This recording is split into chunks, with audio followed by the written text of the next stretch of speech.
បាទជំរាបសួរបងប្អូនទាំងអស់គ្នាយ៉ាងតែដែរខ្ញុំមានវីដេអូខ្លីមួយក្នុងការចែករំលែកដល់បងប្អូនទាំងអស់គ្នាអំពីអត្ថប្រយោជន៍នៃពន្លឺព្រះអាទិត្យចំពោះដំណាំដែលយើងដាំដុះក៏ដូចជាសារពាង្គកាយបំមនុស្សយើងដូចជាដឹងហើយថាពន្លឺព្រះអាទិត្យវាបានផ្ដល់ឲ្យនៅបន្លែដូចជា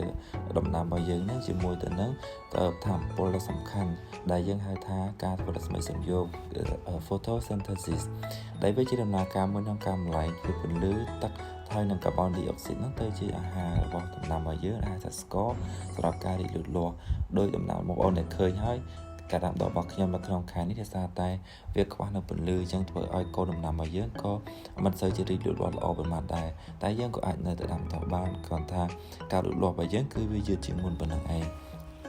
វាមកពីសារពាង្គកាយមនុស្សយើងក៏ដូចគ្នាយើងក៏ត្រូវការនៅពន្លឺសម្រាប់បង្កើតជាវីតាមីន D សម្រាប់ជួយទៅដល់ឆ្អឹងក៏ដូចជាសុខភាពនៃរាងកាយរបស់យើងដូច្នេះហើយបងប្អូនគួរតែមានន័យថាយើងគួរតែត្រូវជាមួយនឹងពន្លឺថ្ងៃខ្លះពិសេសនៅក្នុងពេលព្រឹកចន្លោះពីម៉ោង8ព្រឹករហូតដល់ម៉ោង10ព្រឹកអញ្ចឹងវាជាពន្លឺមួយដែលល្អសម្រាប់រាងកាយរបស់យើងដោយសារតែកំឡុងពេលនេះគឺកម្រិត UV គឺយើងនៅកម្រិតទាបអញ្ចឹងផលប៉ះពាល់នៃ UV មកលើរាងកាយរបស់យើងក៏ទាបផងដែរដូច្នេះហើយនេះគឺជាសារៈប្រយោជន៍មួយចំនួននៃ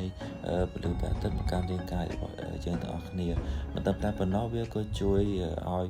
នៅប្រព័ន្ធការពាររាងកាយរបស់យើងកាន់តែរឹងមាំផងដែរដូច្នេះបងប្អូនគួរតែ